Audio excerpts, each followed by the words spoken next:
Hello, and welcome back to Literally Literary. If this is your first time joining us, be sure to check out our previous episodes. This episode, we are continuing our discussion on Subduction by Kristen Millares Young. This episode, we will be focusing on the second half of the novel, discussing key moments and themes we found.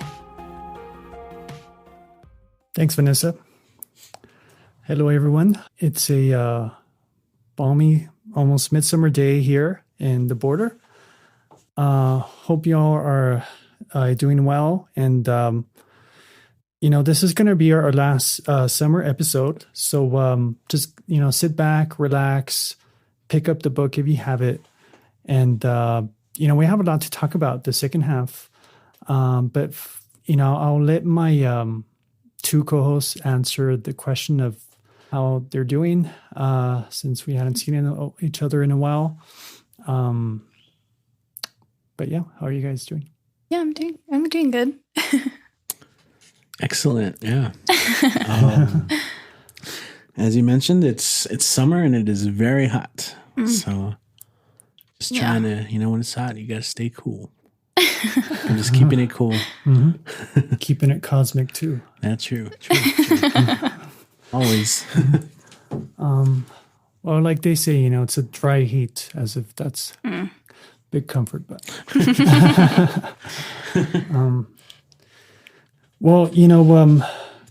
like I was saying, this is going to be a last summer episode.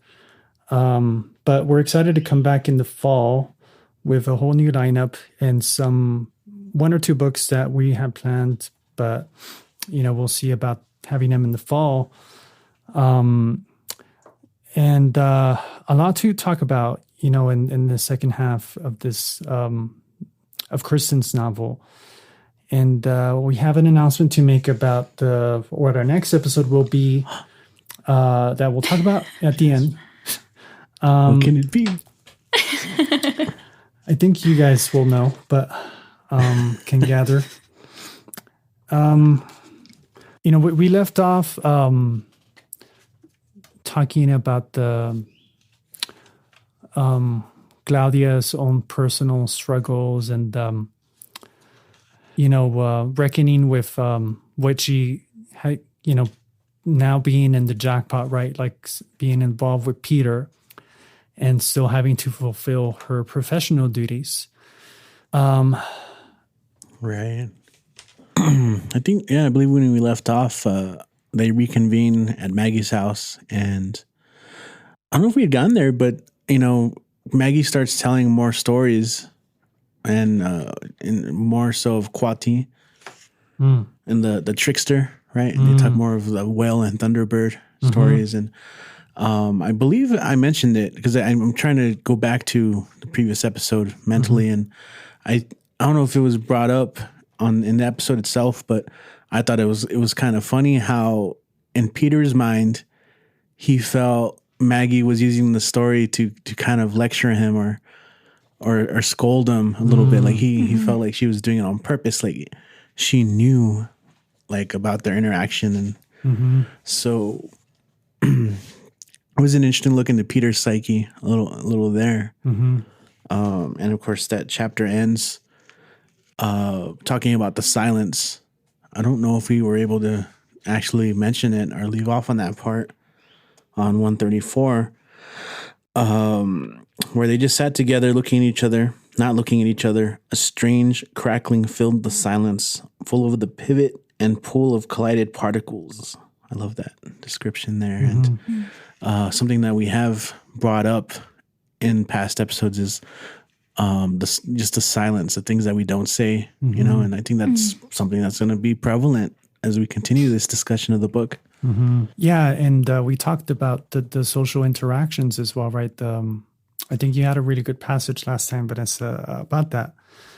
So that is chapter 12. Chapter 13, we haven't talked too much about Maria. And so here, we learn more about her and Claudia's relationship in regard to their upbringing. And I just thought that was interesting on 136, where it says, Maria escaped the pressures that Thomas heaped on Claudia as though to make up for never having cared before. Claudia studying harder and harder, trying to put her wildness behind her as quickly as possible, not knowing that shame is patient.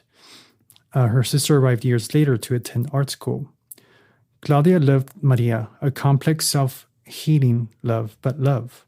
And yet being compared at close quarters made her want to wriggle out of her skin. And so you come to find out, as you might imagine with, there's the whole sibling rivalry, but I think there's also maybe, some resentment because of the fact that it seems that Maria is Thomas's favorite in a way, right? And, you find out at the beginning, and you were talking about this, Richie, pre-show, that Thomas also resents Claudia for not giving him a child, right? Mm-hmm. And so it kind of just compounds that here. And but what I found, what I like about Maria is that she is kind of a complex character. I think in the first half she's painted as as like this villain and like selfish, backstabbing. Here, at least, like you kind of see more of her perspective. And you come to find how is it that she ended up, getting together with Andrew.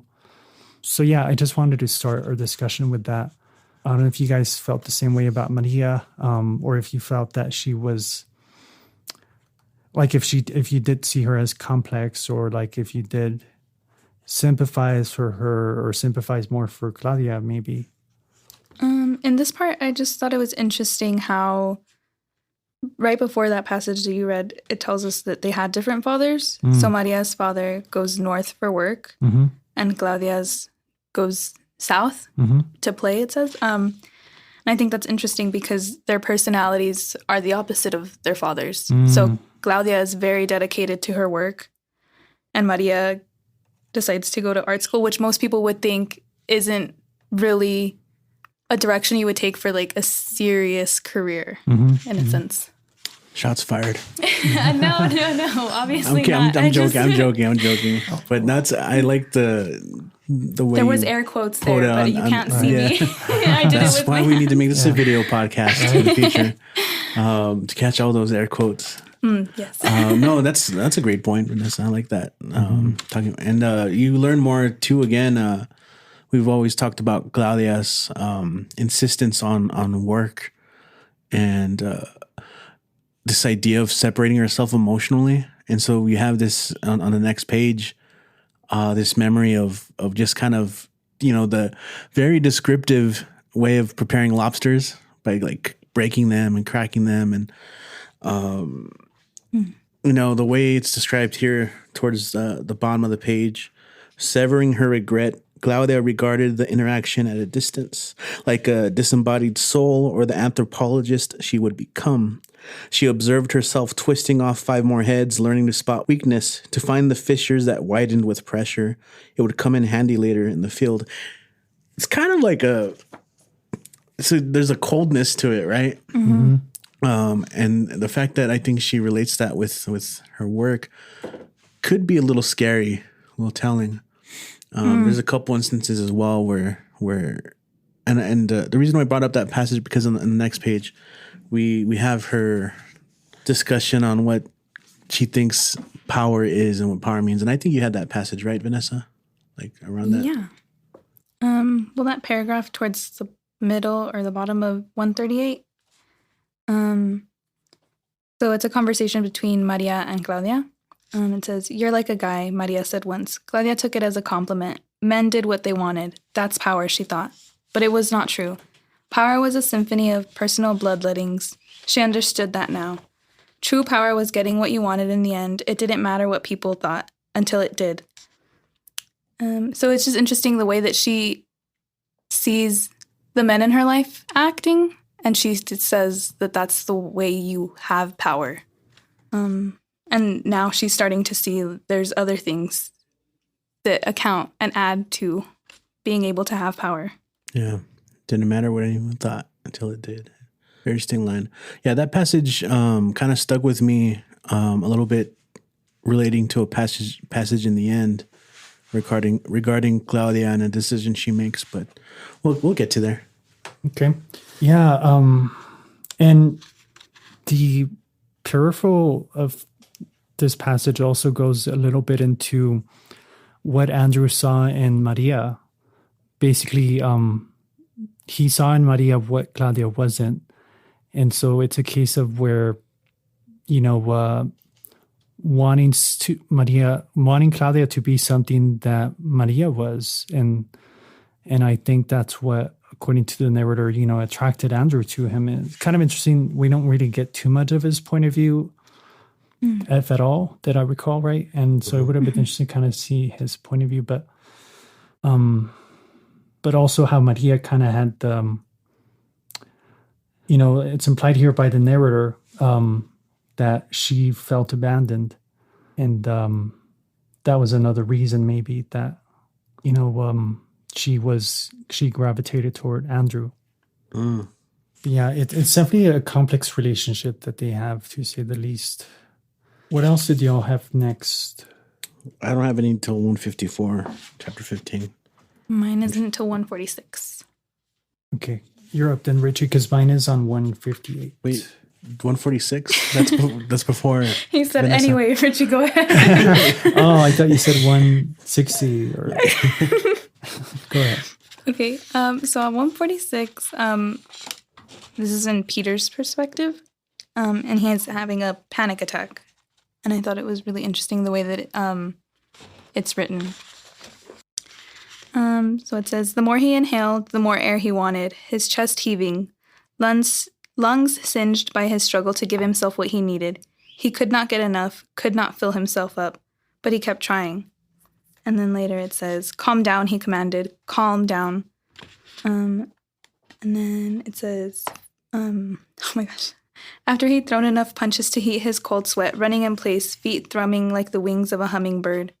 Glad to find a forsaken cigarette behind his ear and a lighter in his pocket. And that burnt taste was never so good. He took it once, twice, 3 times, the ember hurrying toward the filter. And I think it's really interesting that that's the way, because he can't breathe, and he decides to smoke a cigarette. So it's really interesting to see that's what is able to calm him down. Mm-hmm. You mentioned in previous episodes, like this is him using it as a coping mechanism. Yeah. Okay. Yeah, and I do feel like he does struggle with anxiety, just because this is the second time that we see that he's kind of trying to find an escape from his own, like from himself. Yeah, he's dealing with a lot. Like, I mean, I think it's even mentioned in this chapter how it's really this incident of his father's death that has haunted him and has kept him away. It's interesting, and of course, having to deal with all his mother, I think, kind of also leads up to it. Like he's really dead. He's he wants to clean everything out. I did find out on 147 a little passage on silence that I found was very interesting, because I like the way that Kristen talks about personal interactions, social interactions, how we interact with one another. And, I was heavy on it this past episode because I like the way she builds up the inner worlds of our communications and how we, so there's a lot made of silence. So I guess I pick up on that theme a lot throughout the book. And here Peter's outside just after his attack, and part of it is I guess he has to step out because his mom starts making fry bread. And so he's listening, and there's a point where like he can hear the bubbling. And at that point, he also talks about, and her silence. She could wait anyone out. A trick Peter used on his bosses, who filled his lengthy pauses with chattering, depleting their own power, unused to his peculiar form of non-response, which could be mistaken for politeness. I just think it's interesting analysis of power dynamics in conversations, and I do find that it is a powerful technique. Having this silence, because a lot of people can be uncomfortable with silence. So there's this weird power dynamic and position of kind of forcing someone to speak before you. if they're uncomfortable with that silence. And that's what he's kind of saying here. It's an interesting look into Peter's view of that. This at least. Mm-hmm. Anyway, since it was there, I was like, oh yeah, this conversation kind of continues. Kind of some of the themes I've been talking about. Mm-hmm. And I think it's also interesting all the more reason why I think getting his point of view is notable. That we're able to learn that he does have these anxiety/panic attacks mm-hmm. because of the trauma, and I think a lot of us can relate to that, having those kinds of things. And mm-hmm. and I think, it's sometimes it's seen as a sign of weakness, of course, right? And so I think it's good to kind of blow that bubble, pop that bubble, because of course that's a myth, right? Mm-hmm. It's not, of course, a sign of weakness. And but nevertheless, it's good that he does have those social abilities, right? And I think he has them to a degree that Claudia does not. Mm-hmm. Because I think we talked a little bit about the way Claudia is with Maggie, right? That but what else did you all have? 54, 55. Mm-hmm.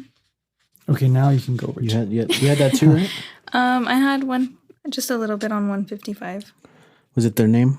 Yeah. Okay. Cool. Then I'll talk right before it then. So chapter 15.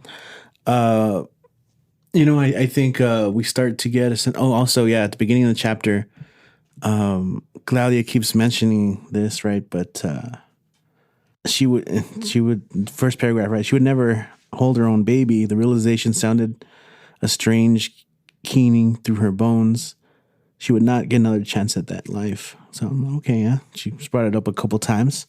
But then, when talking to Maggie, I do think that it's interesting to start talking about songs and the significance. And again, this is one of the main things that Claudia is after. And so we get this concept of song nappers, like kidnapping, right? Mm-hmm. Song nappers. Mm-hmm. People but I like how Maggie says when introducing it, Peter doesn't understand. We must have witnesses or the song won't belong to him. So she's talking about this ceremony, and this came up as well, right? This whole idea about what's observed and the observer, and so it needs witnesses, which is they're making. But of course, it's special knowledge, and so then we are introduced to the potlatches, right? Which is has to do a lot with families, right? Middle of the page. There was only so much status to go around, especially now with tribal members multiplying and with them competing rights to the same old group of songs. Anything claimed by one was lost by another. Family came first, before the tribe, before anything. To get a little bit more of why Maggie's pushing this. And then, of course, I love that a lot of these conversations are built around the kitchen, and and so maybe that would be a great intro for your passage, Vanessa. Yeah. So they just finished making the fry bread and they're eating it. So then I guess Claudia they talk about the name behind the macaw, like the meaning behind the name. So how do you say that word? Salish? I think so. I'm not Salish? sure. Okay. Yeah. So it says, macaw was either a mangled Salish term that meant generous with food or a klalam? Klalam? I think so. Yeah. Mm-hmm. Okay, I'm so sorry. Okay. Or a kalam word for never leaving without being full. So it's really interesting because Maggie and Peter are always pushing Claudia to eat. Even when she's like, oh, no, I just ate. They're like, no, you have to eat. Mm-hmm. So it's just really representative of their entire culture, I feel. Mm-hmm. And it's really nice that it's included here as well.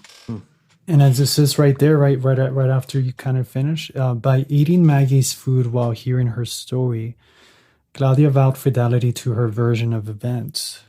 I mean, it's so interesting how, eating here is the ritual, of course, unto itself. It's it's an extension of like a concept that extends, I think, to many cultures. The idea of being a good host. It's interesting, thinking about the inner worlds of these characters' thought processes, and we learn, again, they're flaw, maybe not even flaws, but just like, the errors of what's obviously there's a lot to criticize about Claudia's actions, right? And they're built up a lot, and I think some of these passages are pretty telling, because just after we get this insistence that Claudia is going to be true to her words, right? Maggie kind of pulls a fast one on her, right? Where she's wants to use her to help plan. Sorry, let me be a little bit more direct, right? Where it turns out Maggie plans to use Claudia to help her plan this huge potlatch, and this is what I think is interesting. So this between 156, the bottom of the page, to 157, we get a very careful insight into Claudia's perspective, what she's doing here as an anthropologist, and what she's looking for. So yeah, bottom of the page, Claudia fancied herself a strategist, but really it was Maggie scheming a coup all along. Interesting. At first, Claudia hoped to keep her work on the reservation off the radar, and hence apolitical, a plan made easier by the fact that she followed the pattern of interlopers and wolves, picking off fringe members off the tribe when they were at their weakest. Maggie's plan upended that notion. So first of all, I just think that framework is very manipulative. It's a little scary. Yeah. As a researcher, right? This idea of like, well, a wolf picking off fringe member at their weakest. Is that what they're doing? I don't know, but we get into like what her plan is and was. But of course, this is kind of thrown off by the fact that Maggie's like, oh yes, our invitations, and using we when talking about making plans. So I just found it a very telling look at Claudia's process and the way she views the work she's doing with Maggie and the tribe and their sacred knowledge, their stories, and all that. Right. Yeah. Brings up more of the conflict of the whole participant observer thing, and more specifically, like you're saying, at the bottom there of 156, at first Claudia hoped to keep her work on the reservation off the radar and hence apolitical. A plan made easier by the fact that she followed the pattern of interlopers and wolves, picking off fringe members of the tribe when they were at their weakest. Maggie's plan upended that notion. It's a really interesting set of a scene where she keeps getting involved, and later on at the bottom tells us commitment made Claudia panicky. She would not be able to stay in the margins.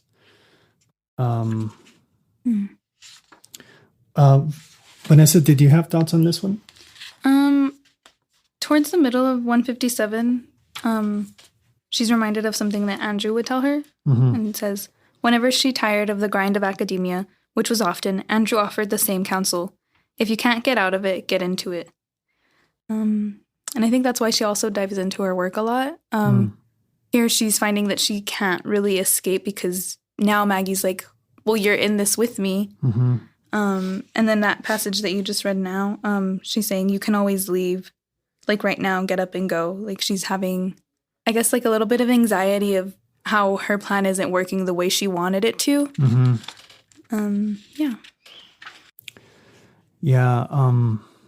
The way I look at it, I mean, she's already involved in more ways than one. And I think, it kind of goes with, kind of going back to what Maggie said about in the first half, that you got to do it, if you want to learn like about our culture. this kind of takes us into the passage that I had on the following page, 158.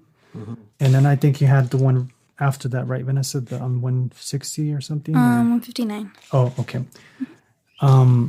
So here, it says, when Maggie hauled the mask from beneath her bed, Claudia felt as she hoped she would when she decided upon anthropology. Thrilled. She was awed by relics. After years of work, she had been granted access to what Maggie had been withholding in the hopes that Peter would care before it was too late. It was no surprise that these people shrouded their tribal knowledge. They had learned as much during centuries of persecution. She believed Maggie knew less than those who came before, and they less than their grandparents, and so on, the entire generation lying leaky as a sieve with giant holes left by the twin epidemics of smallpox and federal policy. The elders now were not the old-timers who remembered life in the longhouse, as they attested. The eldest of the elders now were the once resentful children of those shipped off to boarding schools who were stripped of their native language and family bonds, of their old ways, but not their homing instinct. Maggie came back for good after carousing spells in satellite cities up and down the coast, following her illicit husband's deployment, Sam. So I like how this passage gives us more of the generational breaks. You know, we had talked about this a little bit in the first half, but I was also thinking of the first episode, actually, where we talked about some of the connections to the other works, like Sabrina and Corina. And also, I think, I'm Not Your Perfect Mexican Daughter, where you have, the next generation, there's the loss of fidelity in the sense of like sound, in the sense of what is carried on, And to me, I think this just underscores how important this ritual is in for Maggie, because she comes from now, her generation is all the more disconnected, both because of the epidemic of smallpox and disease, of the disease that is, horrible disease that is, but also the persecution, right, and the subjugation of tribes, and then the horrors of the boarding schools, as we found out, what happened in Canada, and so a lot of it is gone because of that, and so all the more reason why Maggie cares about this so much for Peter, and it's interesting, kind of, they develop these rivalries in a way, or I don't know if I should call them rivalries, or just kind of, but we'll get to it, with Dave, and like how, that whole idea of song snapping. Song napping. Napping, yeah, snapping. The songs are pretty snappy, though, I imagine. Right? Hey. What did you have right after that? Love this passage. I know, right? It's so good. So Claudia and Maggie are by Watch River, and they're looking at it, and Claudia's telling her, "Oh, it's so beautiful." But then later Maggie says, "The thing is, you and I can be looking at the same thing, but we see two different things. You come out here and it's like a picture. What you see is right in front of you. But I look at it and I see a lot of places in time, all wrapped up in one, I see the stories my parents told me and their parents, like how the sea covered this prairie for 4 days, back when the waters rose and sent our canoes every which way. And the whole time while I am remembering, you're thinking about birds." So I think it's really interesting just to have that perspective brought out. Like, there's so much history here, and she's just saying, "Oh, it's so beautiful here."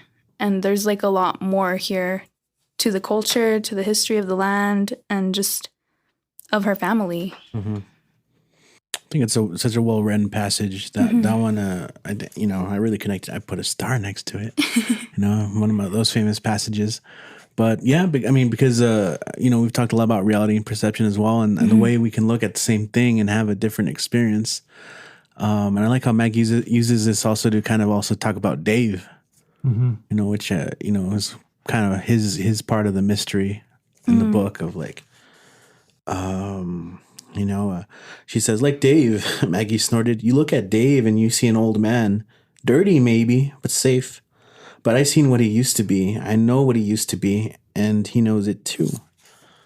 And that's kind of a window, if you will, into kind of talking a little bit about their history, and a little bit of hint on what happened as well with the father, with Sam. Mm-hmm. Yeah, but definitely a good passage there about what we had talked. You talked about, Richie, right? The perception versus reality. And maybe we can talk a little bit more with what we have next. But it's also maybe even Maggie sharing like if anything a brief. Sorry, I didn't mean to like interrupt, go for it. Like I'm just realizing because on the next page I had another line that I think kind of went hand in hand with her insistence to let Claudia know, like, yeah, it's beautiful, but I'm thinking about this, and she doesn't have a whole lot of, I want to say clapback, but like just react, like a little bit of like a sometimes frustration where like Claudia's prying. So she tells her that, and then on the next page she tells her, I could tell you everything, you still wouldn't get it. Yeah. Well, on that, this is an important scene because of what we find out, as far as what we can gather, right? We were talking about this pre-show with Sam and Dave. So Maggie is confiding, the story, right? That I think that Peter is not himself privy to, and that Maggie already just hinted at, as you were saying, Richie.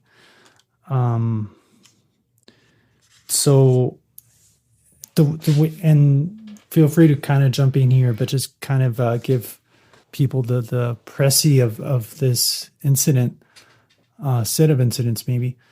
So they were at a bar. The white man,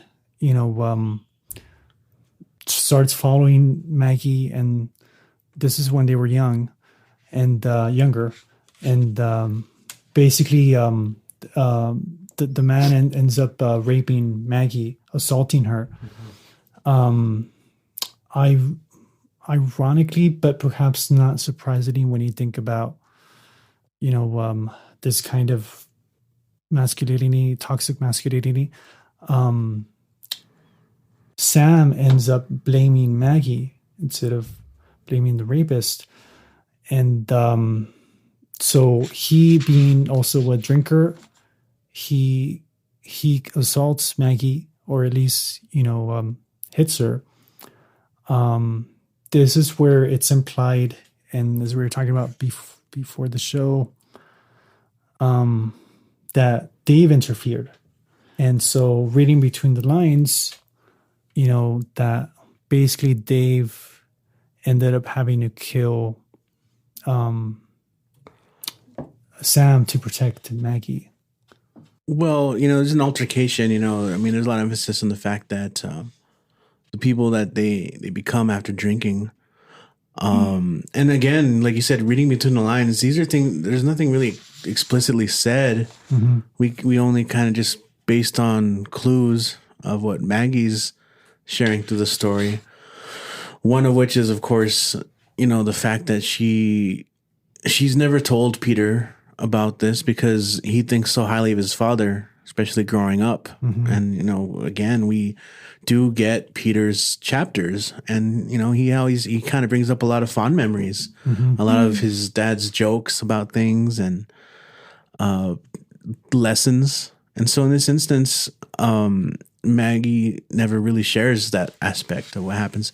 And again, talking about Dave, that's what kind of Maggie's talking about here, where you see an old man, but in this case, she's thinking about this old moment where he kind of stepped in and just moment of passion, and it is often with these kinds of things. Sometimes it just takes a wrong push, and someone hits their head on the kind of like it's just we learn Dave also kind of mentions, right? Like, I didn't mean for that to happen, right? Right. And of course, and Claudia's always wondering, like, well, what did they do? What happened? And a lot of digging into this personal story. Right. I mean, it then becomes a crime of passion, and it reminds me, if you all read or saw the adaptation, or I think it's based on Trifles, Jury for Peers. It's about a woman who kills her husband because he kills her bird, and so it kind of reminded me of that. Yeah. Thoughts, Vanessa, about that whole thing? I feel like you guys covered most everything on that one. Yeah. Yeah. Well, the skeletons then, right, that Maggie has in this closet, you can kind of comprehend why she keeps them locked in that closet. As you were saying, Richie. What about under the bed? What she got under the bed? I'm kidding. She's got this tribal mask, right? And I don't know if you guys had anything before that, but my next passage was just they're going on this photo shoot. And Oh yes, that was my next one. okay, yeah, go for it. Yeah. No, you can go ahead. Well, I mean, I'll talk about it very casually, like after you talk, introduce the passage.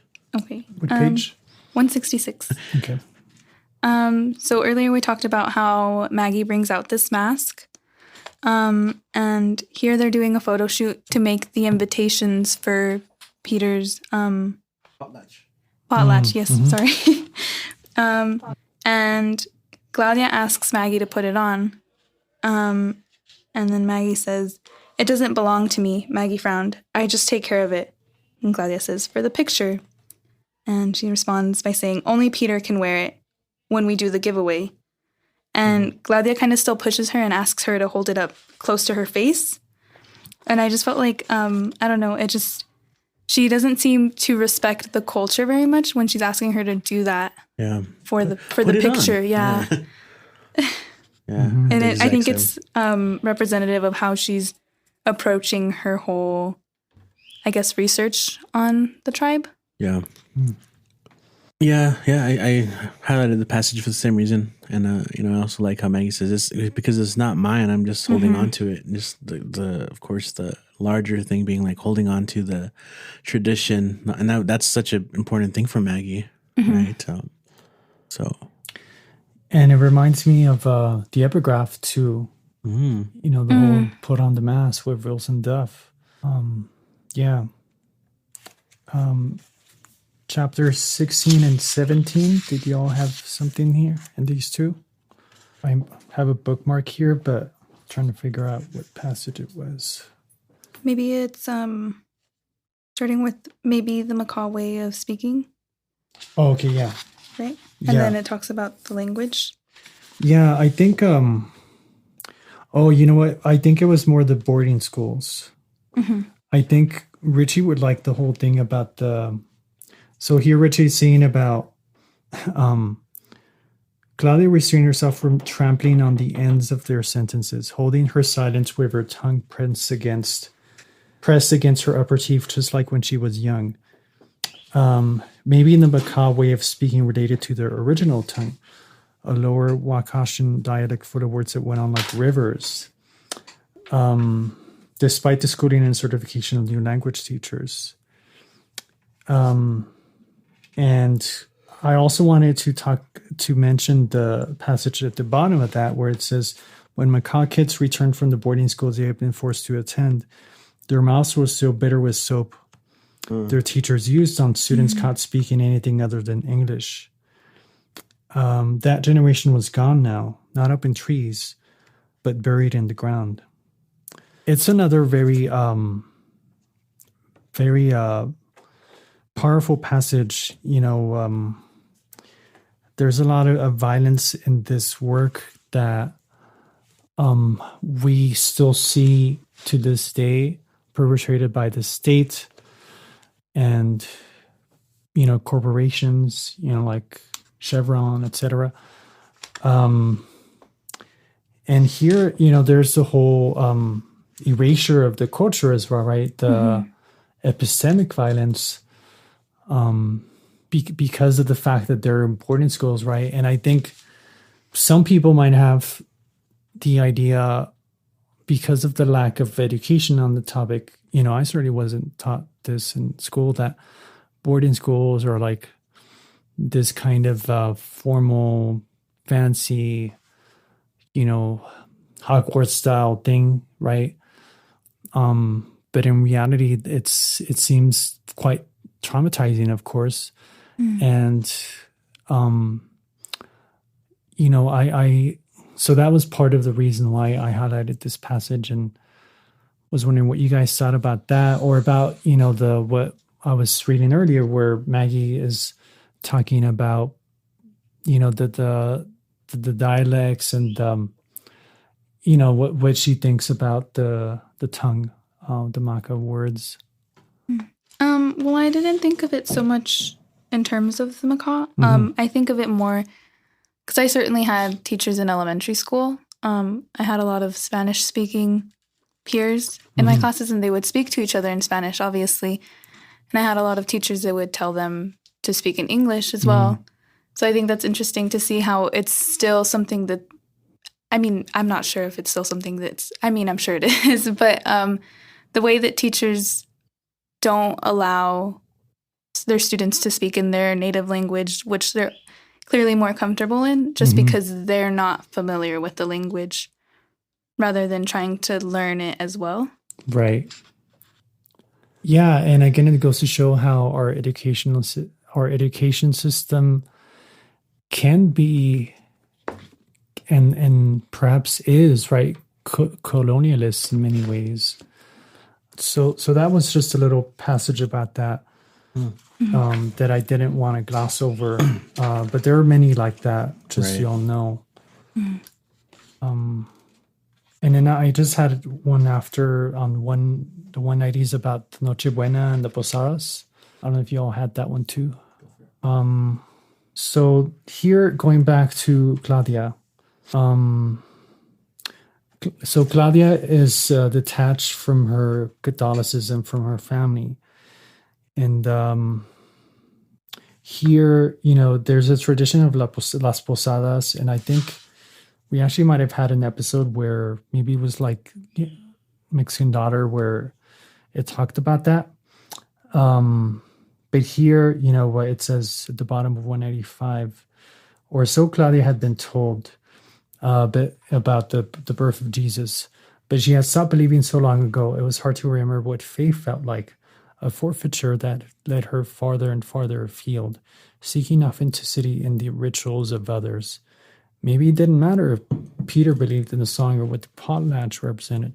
It seemed to Claudia that believing culture was important had replaced actual cultural belief among most of the peoples who still claimed to have a culture of their own.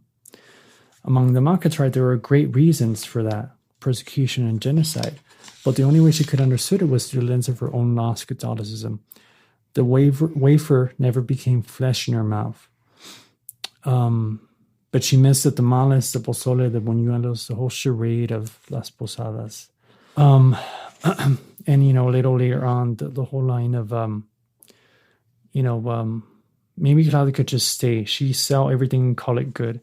Claim immersion as an anthropological practice. So I thought it was interesting how she's seeing what she's seeing with the Maka in terms of how, I think Dan Dennett, the philosopher, talks about the idea of belief in belief. This kind of meta way of thinking about faith.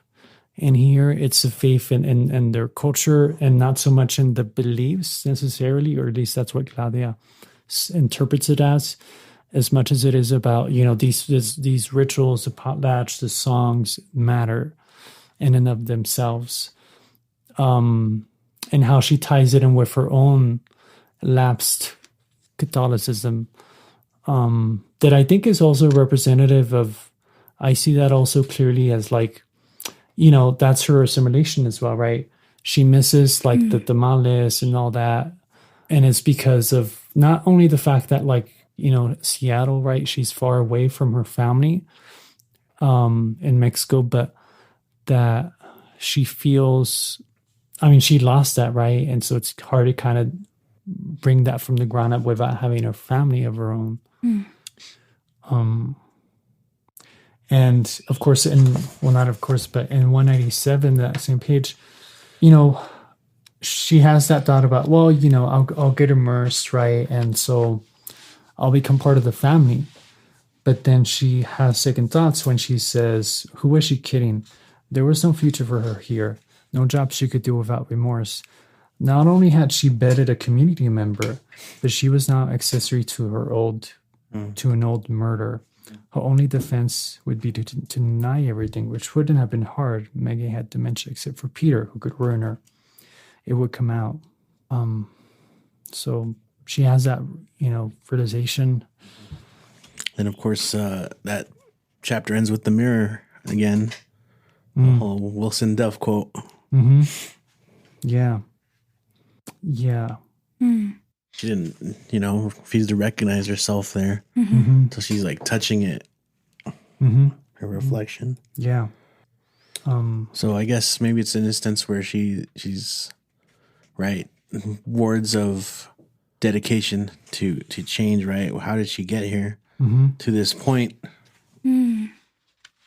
But she was not me and never would be again. Yeah, it's that point in the novel where there's kind of like that the whole Bildungsroman, right? Except here for a woman, right? Because I don't know if Bildungsroman is exclusive to men, or because I'm trying to remember what it literally translates to. Build.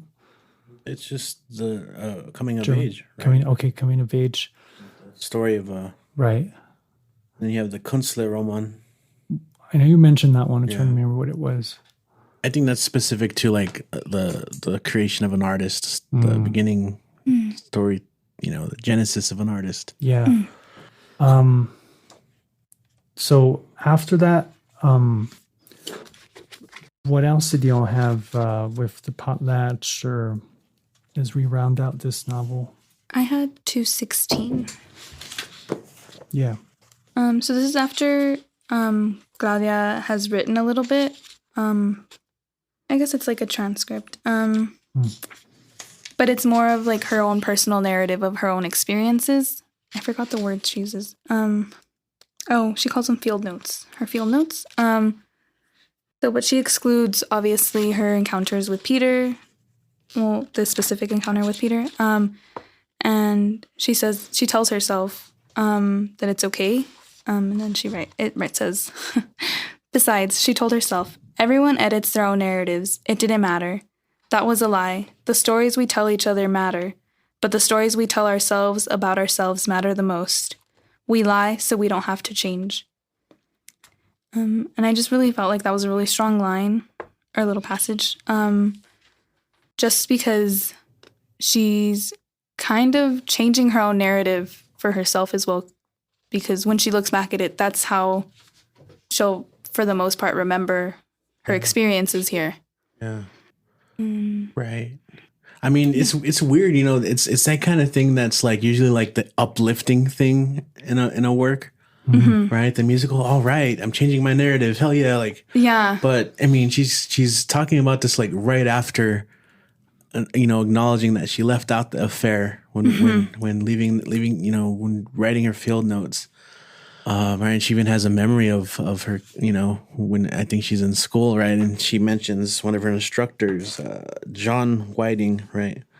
So what did John Whiting say during a lecture when he was too old to care what anyone thought? Oh, yes. An observer is under the bed. A participant observer is in it. Right. It's when he's little, like, she doubted he foresaw her situation. So it's interesting. We, in that field, it's highly problematic. It's really troublesome. So, yeah, it's such a tough part of the book, when this is happening. Because she is crafting that in her head, that narrative of just...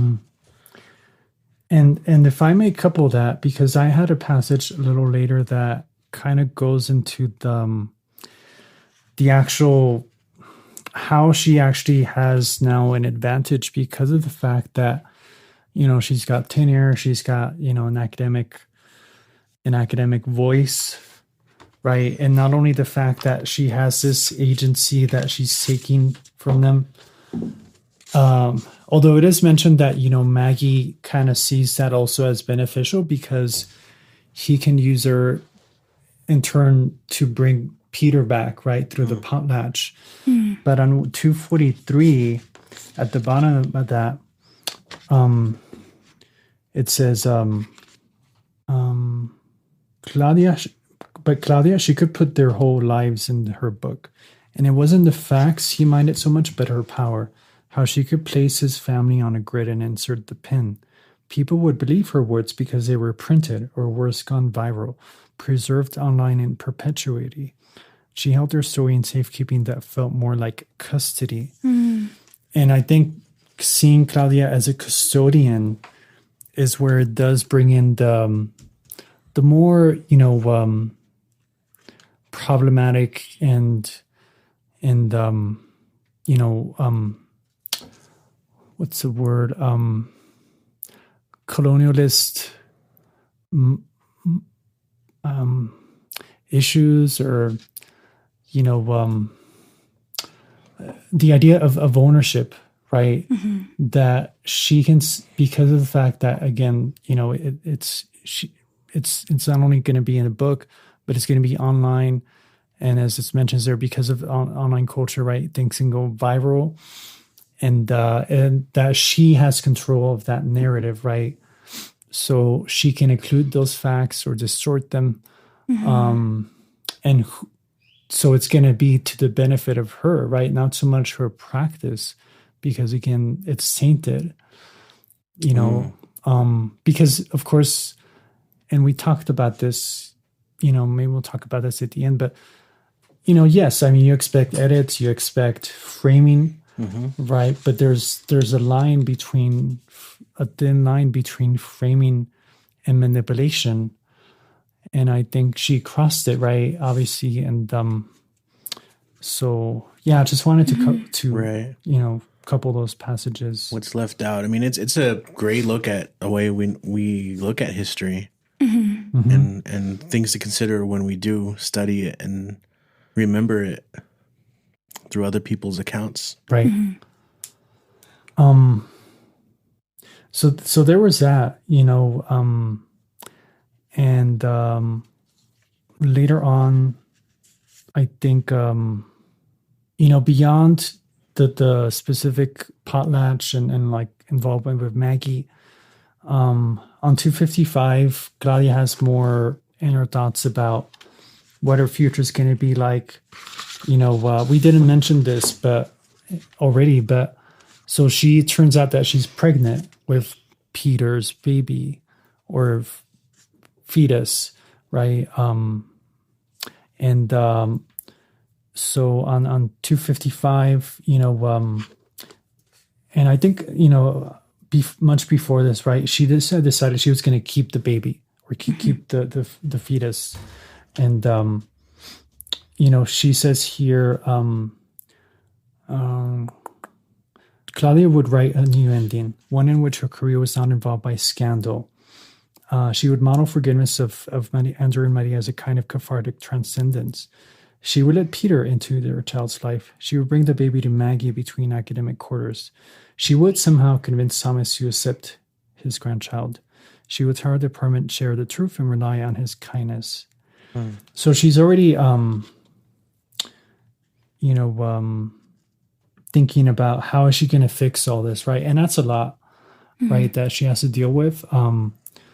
But again, it's interesting how Claudia is still sees herself as someone who is in control of her own story, right?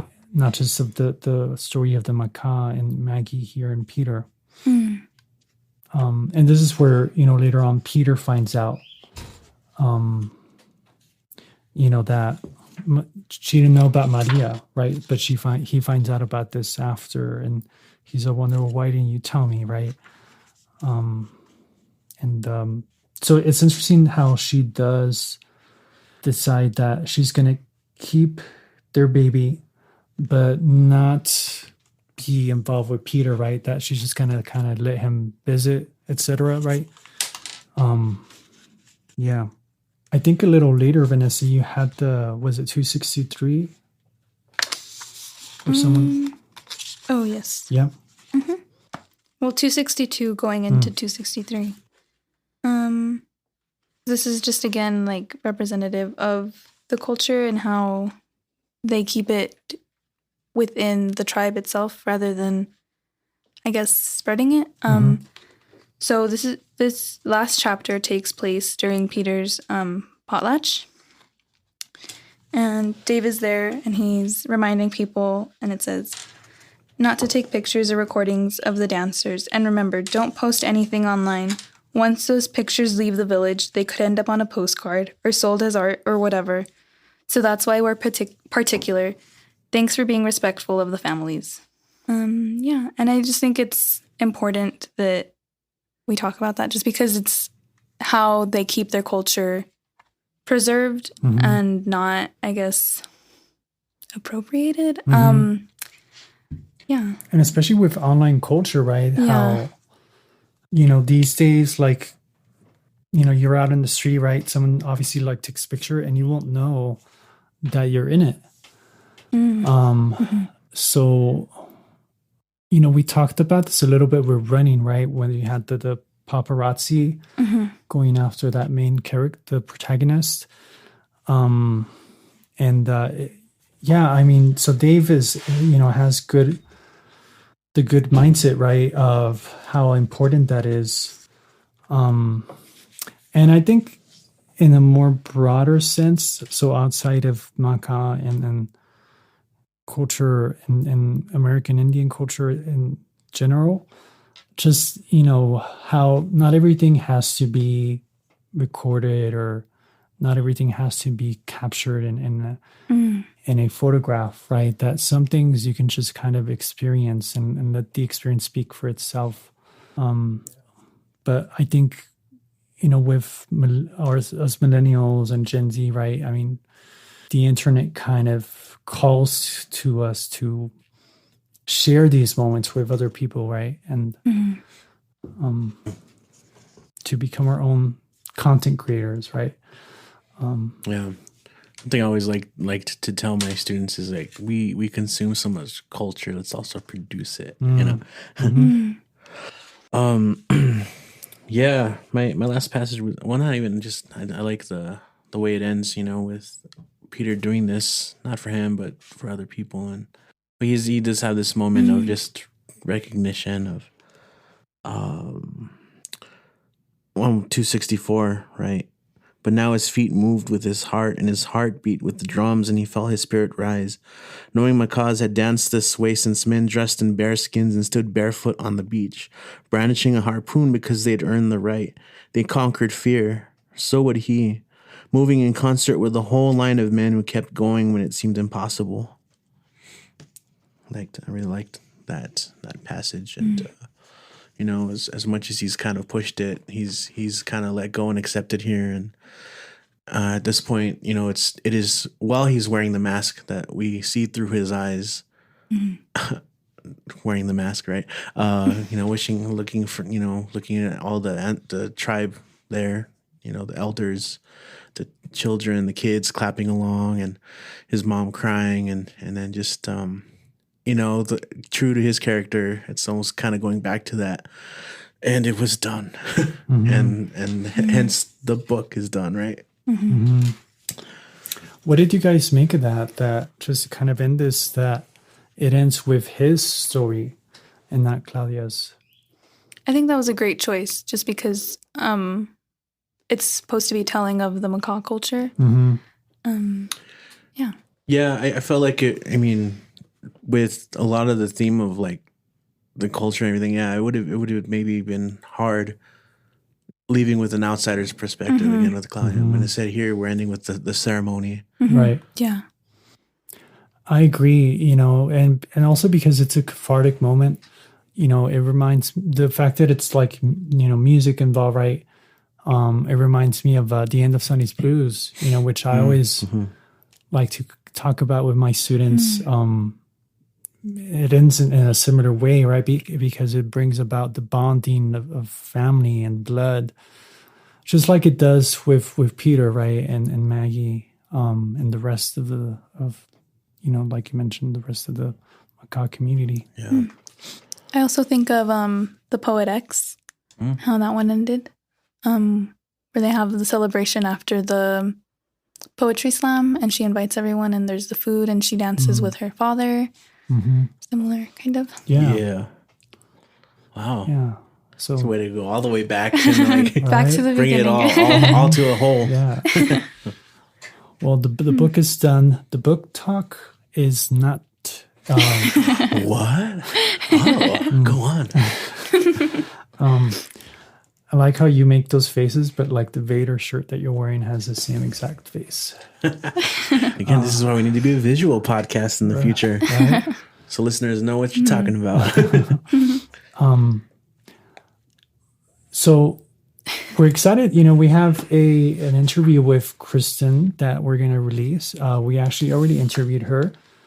I think it was a very interesting discussion, talking about some of the themes that we have discussed so far, but also some other things, about the research that she undertook to write it, and also a little bit about her background. So we want to thank Kristen for giving us that opportunity to talk to her. I think currently she's on hiatus to finish her book of hers called The Great Mother. But stay tuned and watch this space for that. If you all have any books that you want to recommend for the fall, like they say, kind of building the plane as it's already up in the air here. So we still have. Who says that?